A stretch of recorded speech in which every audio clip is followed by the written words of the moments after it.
ಕುಮಟಾ ಪಟ್ಟಣದ gift circle ಬಳಿ ಆಗಮಿಸಿದ ಕದಂಬ ಜ್ಯೋತಿ ರಥವನ್ನ ತಾಲೂಕು ಆಡಳಿತ ವತಿಯಿಂದ ಅದ್ದೂರಿಯಾಗಿ ಸ್ವಾಗತಿಸಲಾಯಿತು. ಬನವಾಸಿಯಲ್ಲಿ ಏಪ್ರಿಲ್ 12 ಮತ್ತು 13ರಂದು ಕದಂಬೋತ್ಸವ 2025 ನಡೆಯಲಿರುವ ಹಿನ್ನೆಲೆಯಲ್ಲಿ ಉತ್ತರ ಕನ್ನಡ ಮತ್ತು ಶಿವಮೊಗ್ಗ ಜಿಲ್ಲೆಯಲ್ಲಿ ಸಂಚರಿಸಿದ ಕದಂಬ ಜ್ಯೋತಿ ರಥವು ಶುಕ್ರವಾರ ಸಂಜೆ ಕುಮಟಾದ ಗಿಫ್ಟ್ ಸರ್ಕಲ್ಗೆ ಆಗಮಿಸಿದ ರಥವನ್ನು ತಾಲೂಕು ಆಡಳಿತದಿಂದ ತಾಲೂಕು ಪಂಚಾಯತ್ ಇಒ ರಾಜೇಂದ್ರ ಭಟ್ ಅವರ ನೇತೃತ್ವದಲ್ಲಿ ಅಧಿಕಾರಿ ವರ್ಗದವರು ಅದ್ದೂರಿಯಾಗಿ ಸ್ವಾಗತಿಸಿದರು. ಬಳಿಕ ಕದಂಬ ಜ್ಯೋತಿಗೆ ಪುಷ್ಪಾರ್ಚನೆ ಗೈದು ನಮಿಸಿದರು. ಈ ಸಂದರ್ಭದಲ್ಲಿ ಮಾತನಾಡಿದ ತಾಲೂಕು ಪಂಚಾಯತ್ ಇಒ ರಾಜೇಂದ್ರ ಭಟ್ ಅವರು, ಬನವಾಸಿಯಲ್ಲಿ ನಡೆಯಲಿರುವ ಕದಂಬೋತ್ಸವದ ಕದಂಬ ಜ್ಯೋತಿ ರಥವು ಜಿಲ್ಲಾದ್ಯಂತ ಸಂಚರಿಸಿ ಇಂದು ಕುಮಟಾಕ್ಕೆ ಆಗಮಿಸಿದೆ. ತಾಲೂಕು ಆಡಳಿತ ವತಿಯಿಂದ ರಥವನ್ನು ಗೌರವಯುತವಾಗಿ ಬರಮಾಡಿಕೊಂಡಿದ್ದೇವೆ. ರಥ ಇಂದು ಇಲ್ಲಿಯೇ ತಂಗಲಿದ್ದು ನಾಳೆ ಶನಿವಾರ ತಾಲೂಕು ಆಡಳಿತ ಸೌಧದ ಎದುರಲ್ಲಿ ರಥಕ್ಕೆ ಸಕಲ ಗೌರವದೊಂದಿಗೆ ಪೂಜೆ ಸಲ್ಲಿಸಿ ಬೀಳ್ಕೊಡಲಾಗುವುದು. ಕದಂಬೋತ್ಸವ ನಾಳೆ ದಿನಾಂಕ 12 ಮತ್ತು 13ರಂದು ಬನವಾಸಿಯಲ್ಲಿ ನಡೀತಾ ಇದೆ. ನಮ್ಮೆಲ್ಲರಿಗೆ ಉತ್ತರ ಕನ್ನಡ ಜಿಲ್ಲೆಗೆ ಮತ್ತು ಕರ್ನಾಟಕಕ್ಕೆ ಹೆಮ್ಮೆಯ ವಿಷಯ ಇದು.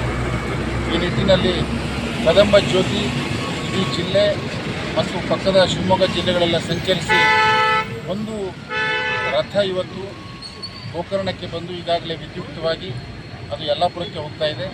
ಹಾಗೆ ಇನ್ನೊಂದು ಕದಂಬ ಜ್ಯೋತಿ ಕೂಡ ಇವತ್ತು ಹೊನ್ನಾವರದ ಮೂಲಕವಾಗಿ ನಮ್ಮ ತಾಲೂಕಿಗೆ ಆಗಮಿಸಿದೆ. ತಾಲೂಕು ಆಡಳಿತ, ತಾಲೂಕು ಪಂಚಾಯತ್ ಹಾಗೂ ಎಲ್ಲ ಸಿಬ್ಬಂದಿ ವರ್ಗದವರು ಕೂಡ ಅತ್ಯಂತ ಪ್ರೀತಿಯಿಂದ ಗೌರವಪೂರ್ವಕವಾಗಿ ಜ್ಯೋತಿಯನ್ನು ನಾವು ಸ್ವಾಗತಿಸಿದ್ದೇವೆ. ನಾಳೆ ದಿವಸ ಕೂಡ ಬೆಳಗಿನ ಅವಧಿಯಲ್ಲಿ ನಮ್ಮ ತಾಲೂಕು ಆಡಳಿತದ ಸೌಧದ ಎದುರುಗಡೆ ಬೆಳಗ್ಗೆ 7 ಗಂಟೆಗೆ ಸರಿಯಾಗಿ ಮತ್ತೊಮ್ಮೆ ನಾಳಿನ ಜ್ಯೋತಿಯನ್ನು ನಾವು ಪೂಜೆ ಮಾಡಿ ಅದನ್ನು ಅತ್ಯಂತ ಪ್ರೀತಿಯಿಂದ ಸಿದ್ದಾಪುರಕ್ಕೆ ಅದನ್ನು ನಾವು ಬೀಳ್ಕೊಡ್ತಾ ಇದ್ದೇವೆ. ಈ ಸಂದರ್ಭದಲ್ಲಿ ನಮ್ಮ ಸಮಸ್ತ ನಾಗರಿಕರು, ಕುಮಟಾದ ಸಮಸ್ತ ಜನತೆಯ ಪರವಾಗಿ ಈ ಕದಂಬ ಜ್ಯೋತಿಯನ್ನು ಗೌರವಪೂರ್ವಕವಾಗಿ ಸ್ವಾಗತಿಸುವುದರ ಜೊತೆಗೆ ನಾಳೆ ಮತ್ತು ನಾಡಿದ್ದು ನಡೆಯುವಂತಹ ಕದಂಬೋತ್ಸವದಲ್ಲಿಯೂ ಕೂಡ ಎಲ್ಲರೂ ಉಪಸ್ಥಿತರಿದ್ದು ಈ ಕಾರ್ಯಕ್ರಮವನ್ನು ಚೆಂದಗಾಣಿಸಿಕೊಡಬೇಕಂತೇಳಿ ಸರ್ಕಾರದ ಪರವಾಗಿ ವಿನಂತಿಯನ್ನು ಮಾಡ್ತಾ ಇದ್ದೇವೆ.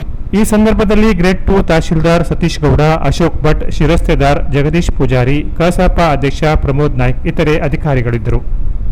Canara plus news, Kumta.